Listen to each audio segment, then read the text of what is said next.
జై శ్రీరామ్.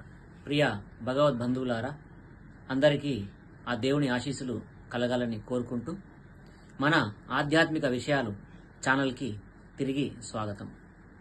మనము చెప్పుకున్నట్లు ప్రదక్షిణలు ఎందుకు చేయాలి, ఎన్ని చేయాలి, ఎలా చేయాలి అనే విషయం గురించి మనము ఆధ్యాత్మిక రహస్యాన్ని తెలుసుకోబోతున్నాము. ఇది చాలా ఆసక్తికర వీడియో. అందరూ శ్రద్ధగా వినండి. అలాగే అందరూ ఫాలో అవ్వండి, సబ్స్క్రైబ్ చేయండి. మరిన్ని కొత్త కొత్త విషయాలతో మీ ముందుంటాను. ఇప్పుడు ప్రదక్షిణలు ఎందుకు చేయాలనే విషయాన్ని తెలుసుకుందాము. మన సృష్టి మొదల్లో పరమాత్మ అయిన దేవుడు ప్రకృతిని ప్రప్రథమంగా సృష్టించడం జరిగింది. ఆ ప్రకృతి 5 పంచమహాభూతాలుగా సృష్టించడం జరిగింది. అందులో ఒకటి ఆకాశము, గాలి, అగ్ని, నీరు, భూమి. ఇలా 5 భాగాలుగా సృష్టించిన ప్రకృతి మహా పంచభూతాలు. వాటి ద్వారానే మన శరీరము నిర్మితమైంది.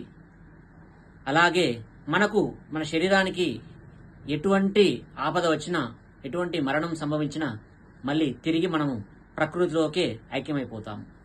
ఆ ఉద్దేశం కొరకు మనము పంచమహాభూతాలకు గుర్తుగా 5 ప్రదక్షిణలు మనము చేయాల్సి ఉంటుంది.